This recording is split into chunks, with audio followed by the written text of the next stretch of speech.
நம்ம எல்லாருக்குமே வாழ்க்கையில் ஏதாச்சும் செய்யணும், ஏதாச்சும் சாதிக்கணும் அப்படின்ற ஒரு ஆசை இருக்கும்.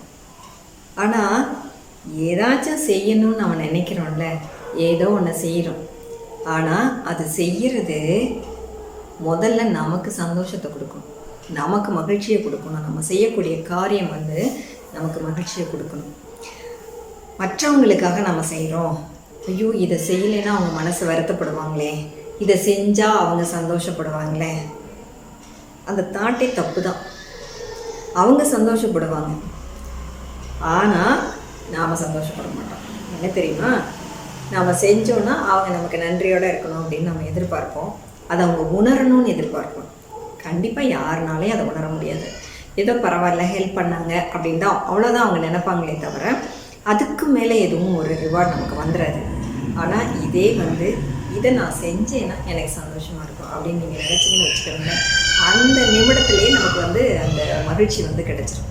ஸோ மகிழ்ச்சியில் என்ன ஒரு பெருசு அப்படின்னு சொன்னால், ஒரு செயல் செய்யும் பொழுது இன்னொருத்தவங்களும் மகிழ்ச்சி அடைகிறாங்க, நாமளும் மகிழ்ச்சி அடைகிறோம்.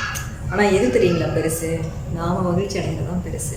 அதுதான் நமக்கு ரொம்ப ஒரு என்ன சொல்கிறது, அளவில்லாத ஒரு நல்ல உணர்வை கொடுக்கும். நமக்கு அந்த உணர்வு இல்லாமல் ஐயோ அடுத்தவங்களுக்கு செய்தாகணுமே, கட்டாயமாக செய்யணுமே அப்படின்னு நினைக்கும் பொழுது அது நமக்கு ஒரு பேர்டனாக இருக்கும். ஆனால் அவங்களுக்கு சந்தோஷத்தை கொடுக்கும். நாம் பேர்டனாக இருக்கும்போது அதில் என்ன ஹாப்பினஸ் இருக்க போகுது? அது கிடையாது இல்லையா? ஸோ இதுதான் நாம் செய்யலாம். இந்த மாதிரி தான் எதுவாக வேணாலும் இருக்கலாம், நாம் எது வேணாலும் செய்யலாம்.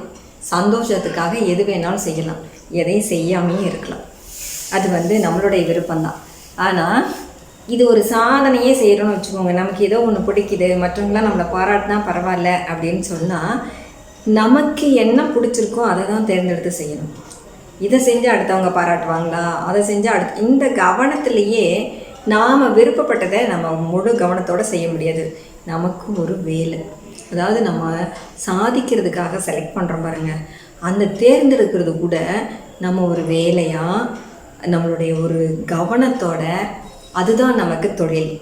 அது ஆசைப்பட்டதாக இருக்கலாம், ஆனால் அதை தொழிலாக நினைக்கணும். அதுலேருந்து வருமானம் வருதா வரலையாங்கிறதுலாம் அடுத்த பட்சம்.